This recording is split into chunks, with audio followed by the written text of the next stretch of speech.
Hi, Professor Pilling. I hope you're doing well in this time of uncertainty. I know it's scary and stressful for everyone, especially with online learning. It's stressful for the students, so I can't imagine what it's like for the professors as well. Um, so I just want to take the time and present my individual psychology project to you. I decided to do my individual project on Mary Ainsworth, who is a developmental psychologist. She was best known for her strange situation assessment and her contributions to the area of attachment theory. This began when she elaborated on John Bullman's research on attachment and development. She did this by observing a child's attachment to a caregiver, whether that be a mother, a father, a legal guardian, but her research mainly focused on the mother-infant attachment. Overall, she identified three major styles of attachment. Her interest began when she worked with John Bullman at the Tavistock Clinic in England. There, she researched maternal infant attachments. She also studied mother child interactions in Uganda and then moved back to the United States and taught at Johns Hopkins. This is where she was working on creating an assessment to measure the attachments between mother and children. So this is where she developed her famous strange situation assessment. This is where researchers observed a child's reaction when a mother left the child alone in an unfamiliar room. They did this by two ways. They had the mother and the child alone in the room together, and then a stranger would enter and interact with the mother and the child for a little bit, and then the mother would leave, and they would observe how the child reacted, and they would see if the stranger could console the child that way. And so they just observed the child, and then the mother came back into the room, and they also observed how the mother and the child reunited. And then they also did this by having the mother and the child alone in the room. And they had the mother leave with the child alone in the room, in the unfamiliar room. And then a stranger entered that way and see if they could console the child.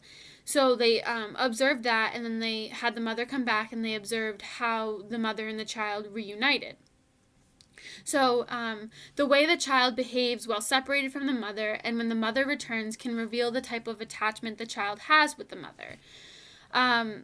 They were mostly interested in how the child acted when they were reunited with their mother. So overall, she identified three main styles of attachment. So there was insecure, avoidant, secure, and insecure, resistant. So in these three different styles, they were scored by their separation anxiety, their stranger anxiety, so how they interacted with the stranger in the different situations, their reunited behavior, a couple other factors, and so they were scored on based off of those. So for the secure attachment, when they were separated from their mother, they were distressed when the mother left. They were avoidant of the stranger when alone, but friendly when the mother was present. And then when they were reunited with the mother, they were positive and happy that she was returned. And then they used their mother as a safe base to explore their environment. So they wanted to explore the environment. They just wanted to do it in the safety of their mother's presence. With the insecure, resistant attachment style, they were distressed when the mother left. The infant avoids the stranger, shows fear of the stranger. Then the infant approaches the mother but resists contact, may even push her away when she returns. The infant cries more and explores less than the other two types of attachments. And then with the insecure, avoidant, there was no sign of distress when the mother left.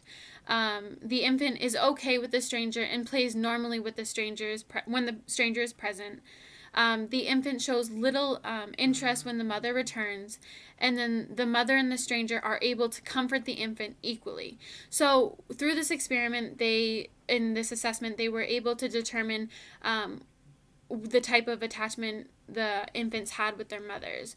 So in conclusion, the attachment style is dependent on the behavior their mother shows towards them when they're alone. So with the secure attachment, infants can always count on their mothers to satisfy the needs that they have. With the resistance, it's kind of like it's an imbalance. Like sometimes they can count on the mother and sometimes they can't. So they don't know how to feel towards the mother. And then avoidant, typically the mother-child relationship is the child can't count on the mother to meet the child's needs. So this is so Answorth's findings provided the first empirical evidence for Bowman's attachment theory. So overall, she was able to finally measure the attachment that an infant and a mother had. So this was my individual presentation for lifespan development. I hope, like I said, I hope you're doing well. If you need anything else, please let me know. Thank you.